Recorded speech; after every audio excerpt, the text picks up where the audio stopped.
Em nome do Pai, do Filho e do Espírito Santo. Amém. Hoje vamos estudar a segunda parte do capítulo 10 do nono artigo do Credo sobre a Igreja, e vamos ver da Igreja em particular. Lembrando que já vimos, e aqui vamos aterrissar ao mais prático, a um ponto específico, que é a Igreja militante. Então, estamos na questão número 149. O que é a Igreja Católica? Responde o Catecismo. A Igreja Católica é a sociedade ou reunião de todas as pessoas batizadas que vivendo na Terra, professam a mesma fé, a mesma lei de Cristo e participam dos mesmos sacramentos e obedecem aos legítimos pastores, principalmente ao Romano Pontífice. Então, vemos aqui requisitos para que tenhamos... A pergunta é muito precisa e a resposta é precisa tanto quanto a pergunta. Porque a resposta nos dá elementos essenciais para a Igreja Católica. Se faltar um desses elementos, essa Igreja não será católica. Então, o que é necessário para a Igreja? Primeiro, a reunião de todas as pessoas batizadas. Assim que a reunião de pessoas que creem em Cristo, mas não são batizadas, não é a Igreja Católica. Nós sabemos que o sacramento do batismo, quando nós chegarmos aos sacramentos, veremos, ou vamos nos lembrar que dá o caráter batismal, que o caráter faz com que aquela pessoa tenha na alma uma marca indelével, que não se apaga, e esse caráter faz a alma ser passiva, pertence à Santa Igreja e pertence também, é beneficiada pelas obras da Santa Igreja. Por exemplo, quando o sacerdote reza a Santa Missa, mesmo ele estando sozinho, fisicamente, assim, não tem outra pessoa, outros assistentes, então a Santa Missa vai beneficiar todo o corpo místico de Cristo. Então, todos os batizados, que são membros deste corpo místico, são beneficiados. De um modo diferente, obviamente, de estar presente fisicamente, assistir e comungar na Santa Missa, não? Porque se fosse a mesma coisa, não. Mas participa, está unido, e todo movimento nesse corpo místico vai a todos os membros. Por exemplo, a irrigação que o coração bombeando sangue a todo o corpo está a fazer. Está a fazer, hein? O meu dedo recebe sangue vindo do coração? Pois então, o coração do altar, da igreja, o altar, toda vez que manda o sangue de Nosso Senhor para todo este organismo, para todo este corpo, então todos que estão unidos a este corpo, de modo vivo, na união viva, um membro vivo está sendo beneficiado. E professo a mesma fé. Por quê? Se não professar a mesma fé, essa pessoa deixa de estar, perdendo a fé, perde-se também o pertencer ao corpo místico de Cristo. Aí, obedecendo a mesma lei, porque é verdade que quem não obedece a mesma lei está em pecado, mas só que estamos falando aqui a reunião de todas as pessoas. Então, quais as características dessas pessoas reunidas que constitui a Santa Igreja? Pessoas batizadas que, vivendo na terra, professam a mesma fé, a mesma lei de Cristo, participam dos mesmos sacramentos, ou seja, dos 7 sacramentos, e obedecem aos legítimos pastores, principalmente ao Romano Pontífice. É muito interessante que o Catecismo deixa bem claro, obedece aos legítimos pastores. Porque vamos ver mais adiante, não vamos nos distrair, mas somente um parênteses muito pequeno, porque existem pastores ilegítimos. Então vamos ver aí o que isso quer dizer. Mas isso cada coisa a seu tempo. Se diz legítimos é porque existem ilegítimos. Vamos lá. Pergunta 150. Dizei precisamente o que é necessário para alguém ser membro da igreja. Então não é nenhuma pergunta aqui. Está pedindo alguns requisitos. E responde o mesmo catecismo. Para alguém ser membro da igreja é necessário. Então anotemos. Primeiro, estar batizado. Então aqui se refere ao sacramento do batismo. Segundo, crer e professar a doutrina de Jesus Cristo. Por quê? Porque tem que crer, não só professar a doutrina de Jesus Cristo, ou seja, íntegra, não é só um aspecto e o outro. Logo, participar dos mesmos sacramentos, ou seja, não é sacramentos a mais nem a menos dos 7, que isso é doutrina católica. Depois, reconhecer o Papa e os outros legítimos pastores da Igreja.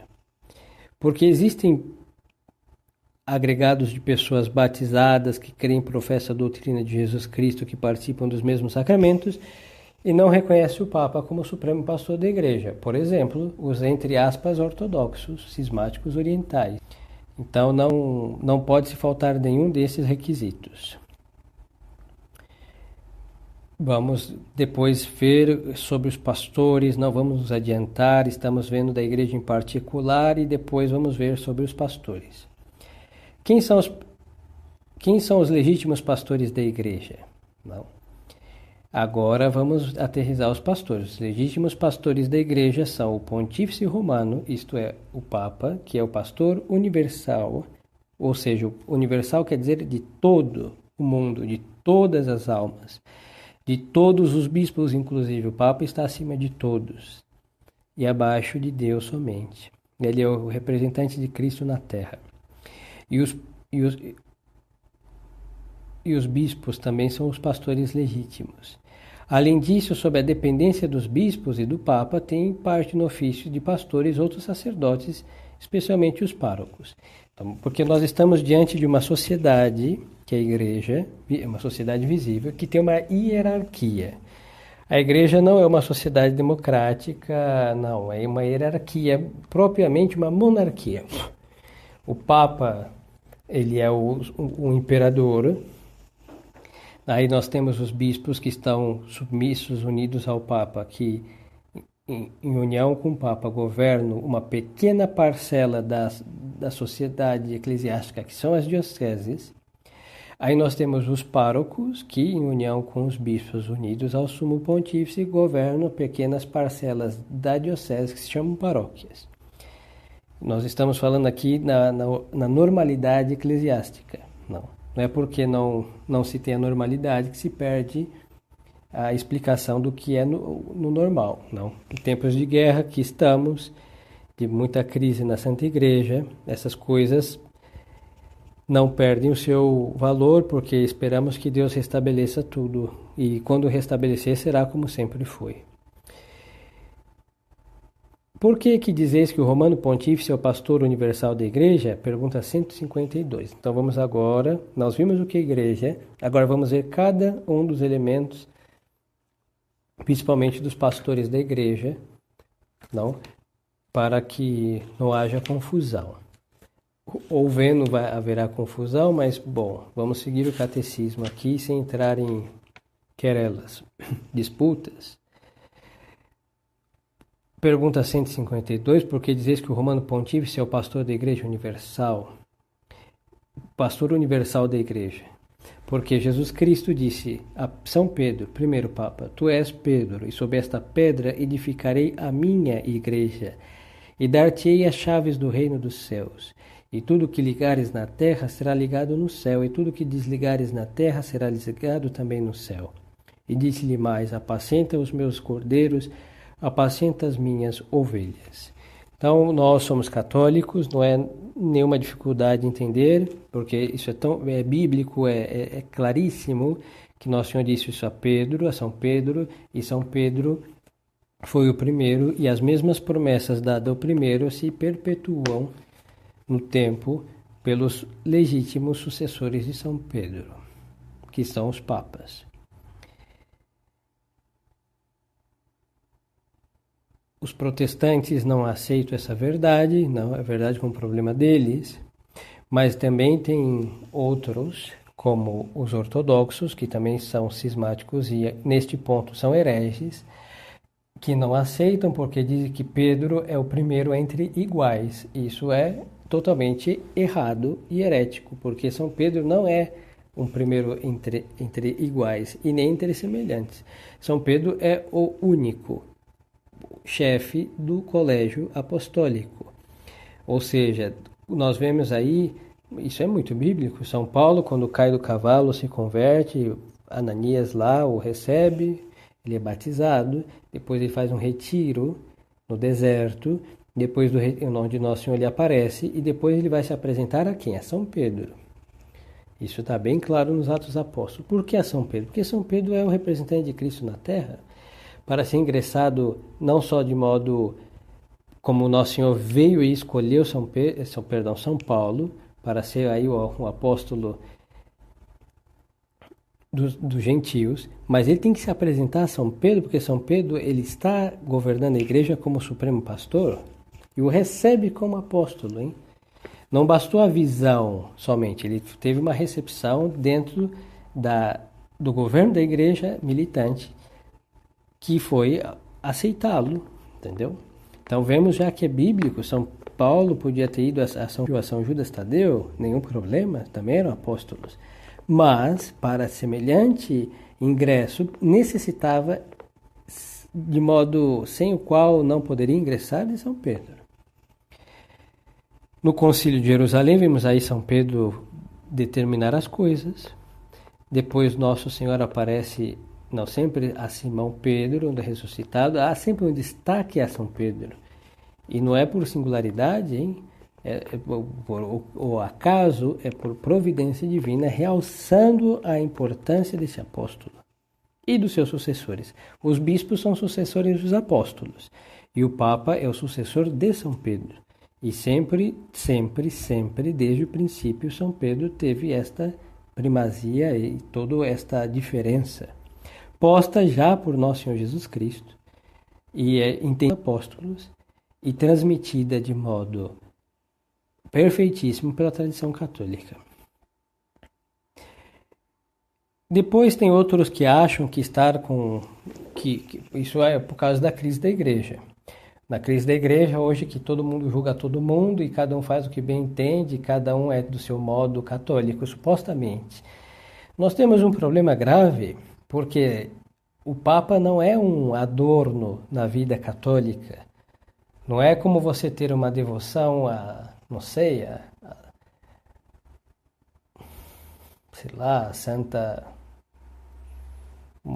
Porque, não sei se você é devoto ou não de Santa Generosa ou de Santa Beata Beatriz da Silva ou de São Jerônimo. Se você é ou não devoto, isso não lhe muda enquanto a deixar ou não, ou ser ou deixar de ser católico. É uma coisa pessoal que lhe acrescenta graças, ou se não for por ele, será por outra devoção. Agora, o Papa não é isso. O Papa é um elemento essencial, o papado, a sede apostólica, é um elemento essencial na fé católica. De tal maneira que uma pessoa que não reconhece a suprema autoridade dos sumos pontífices, que não reconhece que eles realmente são homens iluminados por Deus para governar a Santa Igreja, aí fala, aqui isso daqui é um absurdo, certas encíclicas, certos documentos que vemos dos papas, falo dos papas de sempre. Então filtrar, isso não é católico, porque se nós começamos a julgar e filtrar as autoridades, o que acontece? Quem é a autoridade? As minhas peneiras, as minhas medidas. Isso daí nunca foi católico e nunca será. Não. Verdade que nós estamos numa crise eclesiástica, mas o que nós usamos como medida? O que todos os papas de todos os tempos ensinaram. O que nós temos por peneira? O que todos os papas de todos os tempos peneiraram e o que passou pelas peneiras deles passou. O que não passou não deve passar. Essas são as medidas. Agora, não é o critério de nenhum bispo, por iluminado que seja, não é o critério de nenhum sacerdote, por pio e douto que seja, não é o critério de nenhuma alma, por mística que seja, porque santos e iluminados e prudentes falham, e em matéria de fé e moral, o sumo pontífice não pode falhar. Então, quando nós olhamos a crise da igreja, que esta crise é inédita, vindo da cabeça, e em nome da autoridade, fazendo desobedecer a Deus e a 2000 anos de tradição, então nós vemos o quê? Um absurdo, uma coisa realmente de uma apostasia imensa, mas é a minha medida? Não é a minha medida. É o que todos os papas disseram que está errado, hoje não pode ser certo.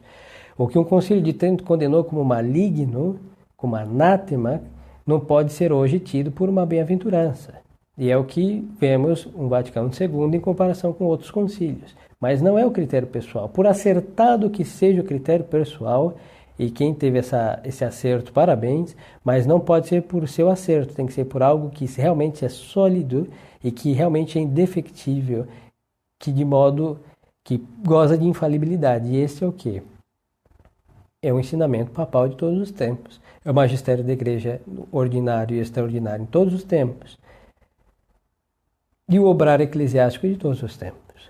Então aqui não que porque nós nos abstemos dos papas conciliares, nos abstemos das diretivas conciliares, não é por isso deixamos de ser católico, porque vemos que elas se afastam da fé católica. Agora, nós veneramos, nós beijamos os pés desde São Pedro até o último papa que existir na face da terra, porque isso é ser católico. Não, temos que estar submissos, essa é a palavra, submissos ao sumo pontífice. Então, nessa confusão que reina, façamos esse ato de fé, de beijar todos os pés de todos os papas, desde São Pedro até o último papa, porque isso fará a alma católica. Fizeram, se faz e se fará, e assim é o que devemos fazer. Mas é verdade que nesta crise, vamos depois estudar em outro momento sobre a infalibilidade do magistério da Santa Igreja, quer ordinário, quer extraordinário, e que vemos que há realmente uma crise gravíssima. E não é somente por não estarmos de acordo que estamos certos. Não, porque, repito, que a Igreja sempre ensinou que está certo, hoje é tido por errado. Então, quem está errado? O que a Igreja sempre ensinou que era errado, hoje está certo. Então, quem está errado? Quem está certo? Então, não pertence à Igreja de Jesus Cristo a sociedades de pessoas batizadas que não reconhecem o Romano Pontífice por seu chefe? Pergunta 153. Resposta: todos os que não reconhecem o Romano Pontífice por seu chefe não pertencem à Igreja de Jesus Cristo. Isso é muito simples. Agora vamos ser sinceros, não? Com o ato de fé que fizemos, de beijar e reconhecer todos os papas verdadeiros, desde São Pedro até o último que existir na consumação dos séculos. Bom, agora, aterrissando a quem foi, a quem não foi, tem coisas absurdas, não? Por exemplo, na história da Igreja, nós temos aí na época do cisma do Ocidente, em que houveram inclusive 3 papas na mesma época, a cristiandade ficou dividida, porque alguns, inclusive santos, ficaram com o Papa que era italiano, eleito pelos cardeais na Itália, que entre essas almas que se submeteram a este Papa, estava Santa Catarina de Siena, nada mais e nada menos que Santa Catarina de Siena. Por outro lado, alguns cardeais franceses que não estavam de acordo e me consta, não estou bem seguro, mas parece que os cardeais franceses eram a sua maioria. Então eles fizeram um segundo conclave e elegeram um papa antes do anterior ter morrido. E aí a França, Espanha, se submeteu a ele como seu supremo pastor. Então nós temos aí 2 papas ao mesmo tempo. Obviamente um é o verdadeiro e o outro é falso, porque a igreja não pode ter 2 cabeças visíveis. A cabeça invisível é Nosso Senhor Jesus Cristo e a cabeça visível é o Papa. Não pode ter 2 cabeças. Quem tem 2 cabeças é um monstro. Pois então, o que aconteceu?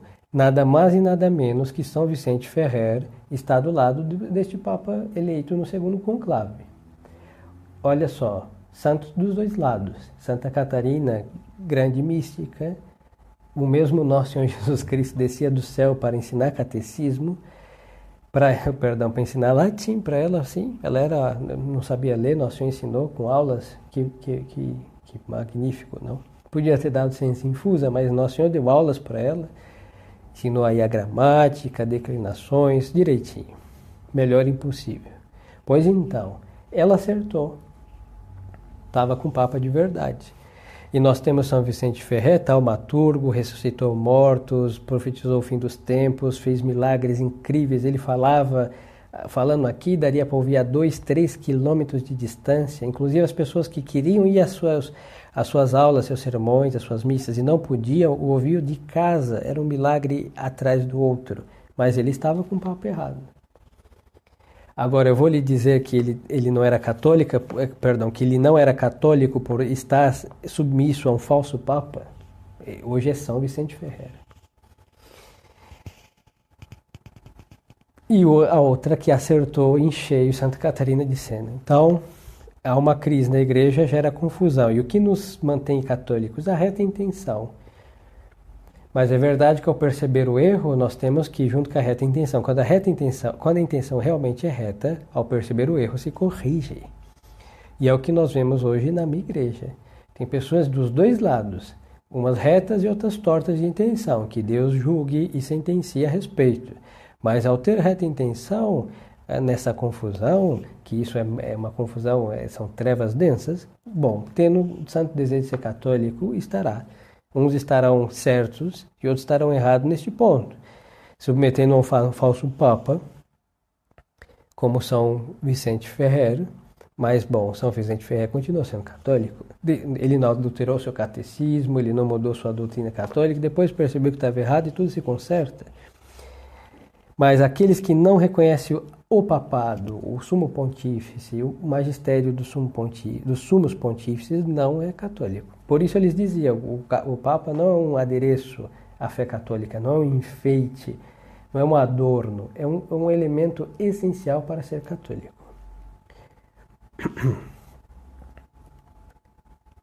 Pergunta 144. Como se pode distinguir a Igreja de Jesus Cristo? Então agora vamos ver sobre a igreja propriamente. Como esse artigo é comprido, vamos reparti-lo em dois para não ficar demasiado demorado, não. Então, como se pode distinguir a Igreja de Jesus Cristo de tantas sociedades ou seitas fundadas pelos homens que se dizem cristãs?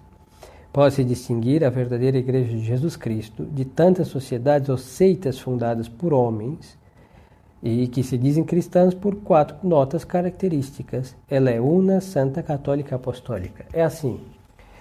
Lhes dizíamos ao princípio e repetimos, insisto nisso, que a igreja é uma sociedade visível. Houveram hereges que diziam que a igreja é espiritual. As coisas espirituais não são perceptíveis a todos, só para quem é espiritual, certo?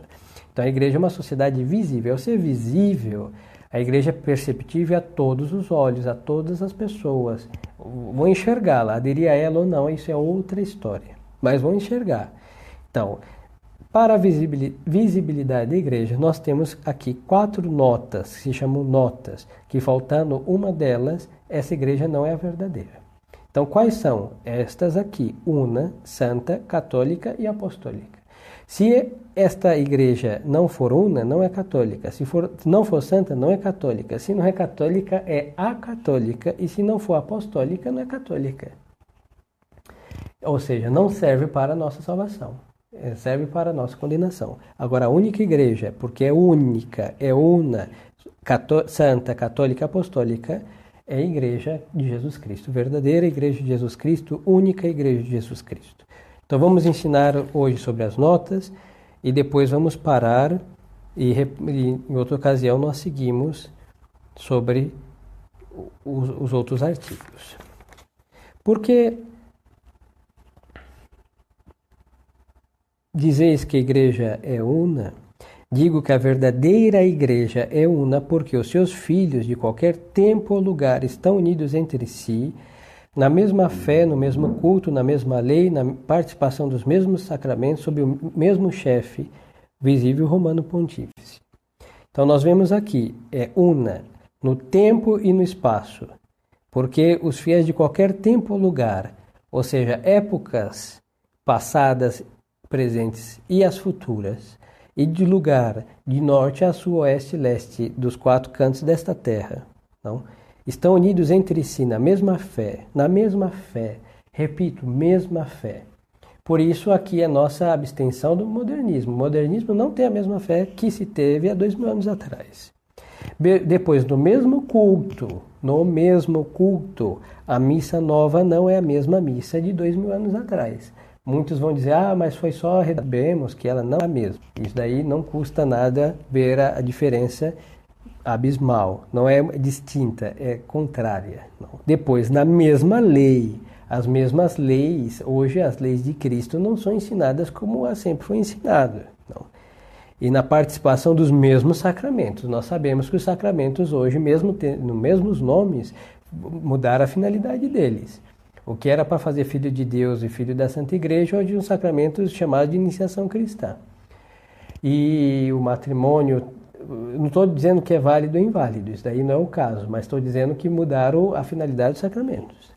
De uns mais e outros menos, e que outros não tocaram. Mas então, e sobre quem o mesmo chefe visível, Romano Pontífice. Agora, vamos ser sinceros, a mesma ideia e noção e fé sobre o papado, hoje não é a mesma de sempre.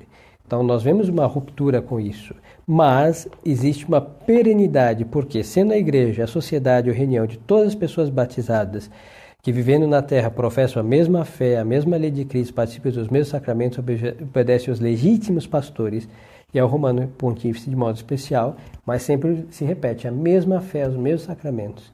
Aqui também a unidade de fé, a unidade católica consiste na unidade da fé, na unidade do culto, na unidade dos meios de que é a Santa Missa, na unidade dos meios de santificação, que são os mesmos sacramentos, e na unidade do governo, que é o mesmo Sumo Pontífice, que deve estar de acordo conforme aqueles sempre que foram sempre os pastores da igreja. Por isso, antigamente havia um juramento do Sumo Pontífice eleito de não ir em contra o que o seu sucessor, os que o antecedeu, ensinou, e por isso havia essa harmonia sempre entre um e outro. Não poderia haver mais de uma igreja? Não pode haver mais de uma igreja, porque assim como há um só Deus, uma só fé e um só batismo, assim também não há e nem pode haver senão uma só igreja verdadeira. Então, se existe duas, uma é verdadeira e é falsa. Se existe três, uma é verdadeira e outra é falsa. Hoje existem, sei lá quantas, e só uma é a verdadeira. Mas não se chama também igrejas, o conjunto dos fiéis de uma nação ou de uma diocese chamam-se igrejas, também o conjunto dos fiéis de uma nação ou de uma diocese, mas são sempre porções da Igreja Universal e formam com ela uma só igreja. Então nós falamos assim, a igreja de São Cosme e São Damião. Sim, normalmente nós referimos à igreja o edifício, pois lá se congregam membros da igreja. Então ali é uma porção, não é a Igreja Católica em sua totalidade. Agora, todos unidos, com a mesma fé, mesmos sacramentos, mesma doutrina, formam a totalidade católica. Este corpo que é a Igreja. Por que dizeis que a verdadeira Igreja é santa? Chamo a verdadeira Igreja de santa porque Jesus Cristo, a sua cabeça invisível, é santo. Santos são muitos de seus membros, santas são a sua fé e a sua lei, santos os seus sacramentos, porque fora dela não há, nem pode haver verdadeira santidade. Repito, sobre a santidade da doutrina todos estamos convictos, sobre a santidade dos sacramentos sem discussão, sobre a santidade que a Igreja causa também é evidente. Logo, assim quem está fora dela não é católico, assim quem está fora dela não pode ser santo, porque ela é fonte de santidade. Padre, mas tem um monge budista que viveu no século tal e está incorrupto. Sim, o diabo pode conservar corpos, Não é requerimento de santidade estar incorrupto. Se fosse assim, nós teríamos os 12 apóstolos incorruptos, e nós não temos nenhum deles incorruptos, enquanto a seu corpo. Mas na igreja ortodoxa existiu um monge que comia raízes e sei lá o que, e rezava o dia inteiro. Muito bem, grande asceta, mas não é santo. Mas rezou muito a Nossa Senhora. Pois é, não é santo. Não pode ser santo estando na heresia. Mas fez milagres. O diabo faz prodígios e faz passar por milagres porque o demônio tem mais lucro vendendo a moeda falsa. Aí fala, mas então qual a diferença entre um santo expedito, apesar que isso é venerado por todos os cismáticos também. Não sei, a diferença entre um São Luís de Montfort e, sei lá, Serafim de Sarov. É abismal. São duas almas ascetas, verdade. Mas o ascetismo de São Luís de Montfort é feito na verdadeira igreja, com a tradição da verdadeira igreja, e de Serafim de Sarov é feito um ascetismo materialmente igual ao da igreja, materialmente as mesmas práticas, mas está assim a alma que dá a santidade, que é a fé e a graça da católica. Então, por exemplo, qualquer um que fizer muitas obras ascéticas conterá um equilíbrio, terá paciência, é verdade, mas virtudes naturais, mas sem a santidade, sem a alma de tudo isso, que é a graça de Deus, que vem da verdadeira fé, não serve para a vida eterna. Será um homem muito controlado humanamente, mas não serve para a vida eterna, assim que não é santo. Não foi um qualquer, não foi um bêbado que cai na esquina, é verdade, mas não um santo do altar, porque não pode haver, diz o catecismo, não há e nem pode haver verdadeira santidade fora dela, ou seja, da Santa Igreja. Por que dizeis que a igreja é católica? Chamo a verdadeira igreja de católica, que quer dizer universal, porque abrange os fiéis de todos os tempos, todos os lugares, de todas as idades e condições do mundo são a fazer parte dela. Então, a igreja foi instituída por Nosso Senhor de tal modo que todos os homens, de todos os povos, raças entre aspas, né, vamos entender assim, etnias ou sei lá, todos os povos, de todas as cores possíveis, de todas as épocas, com todas as dificuldades de suas épocas correspondentes a cada época, de todos os homens podem ser membros dessa igreja. Ou seja, na fé católica não existe nada que impeça a uma pessoa ser católica. Então ela está feita por Nosso Senhor a tal modo a poder agremiar qualquer alma de qualquer época, de qualquer estado, condição, sexo e etc. Não existe para nenhum ser uma impossibilidade de ser católico. Por isso ela chama católica. Por que a igreja se chama também apostólica? A verdadeira igreja chama-se também apostólica porque remonta sem interrupção até os apóstolos, porque crê e ensina tudo o que creram e ensinaram os apóstolos e porque é guiada e governada pelos legítimos sucessores dos apóstolos. Isso é muito interessante, é um elemento essencial da igreja verdadeira, tem que ser apostólica. Então, remonta sem interrupção aos apóstolos, por exemplo, a sucessão apostólica do sacerdócio e do episcopado. Também tem que remontar aos apóstolos o credo, ou seja, tudo que se ensina, que se crê, os meios de santificação também, e os que governam a igreja devem ser sucessores dos apóstolos, não unidos de modo assim sem interrupção aos apóstolos. Aí é muito interessante perguntar, como estamos na crise da igreja, perguntar se os apóstolos acreditaram na liberdade religiosa, por exemplo. Temos que perguntar se os apóstolos acreditaram no ecumenismo, hein? Se eles tivessem sido ecumênicos, nenhum deles teria morrido mártir. É verdade, São João não morreu mártir, mas foi frito. O fritaram aí no óleo na Porta Latina, hein? Ele não morreu, saiu até mais jovem por intervenção divina, mas ele sofreu martírio, mas não morreu. Tem coroa de mártir também. Então, quando alguma coisa é ensinada que os apóstolos não creram, não ensinaram, pelo contrário, ensinaram que eram erradas, isso não é apostólico. E por que a verdadeira igreja se chama romana? Pergunta 161. A verdadeira igreja chama-se também romana porque os 4 caracteres da unidade, santidade, catolicidade e apostolicidade se encontram só na igreja que tem por chefe o bispo de Roma, sucessor de São Pedro. Então é muito interessante. Nós vemos muitas igrejas, por exemplo, que são, ou hoje são, outrora não eram, cismáticas. Por exemplo, a igreja grega, russa, a igreja grega, a igreja russa, tem depois os etíopes, os coptos e muitos outros. Armênios, existem várias, chama igrejas particulares. Em algum momento elas foram católica, apostólica e romana, porque estavam unidas ao sumo pontífice. Mas em algum momento da história, ou professaram uma doutrina nova contrária à fé apostólica, ou se separaram por desobediência ao sumo pontífice e deixaram de ser católica e apostólica e romana, então vira a igreja cismática. Não? No Brasil tem-se a chamada igreja brasileira, que se diz, entre aspas, católica apostólica brasileira. Pois é, tem que saber quem é apóstolo, que apóstolo que fundou, né? É um bispo chamado Carlos Duarte. Não, Carlos Duarte ou Dom Carlos, bispo do interior de São Paulo, que foi excomungado por Pio XII, queria fazer uma igreja nacional, como existiu a igreja nacionalista russa, sei lá, essas ondas sinistras aí comunistas. Então ele foi fulminado com uma excomunhão e fundou a Igreja Católica Apostólica Brasileira. Só de ser brasileira está totalmente desvinculada de católica, porque abrange só o Brasil, não abrange os homens de todos os povos, raças entre aspas, povos e condições, não, é brasileira, é só brasileira, logo não é católica. E apostólica muito menos. É verdade que muitos ritos e igrejas particulares vieram de um apóstolo.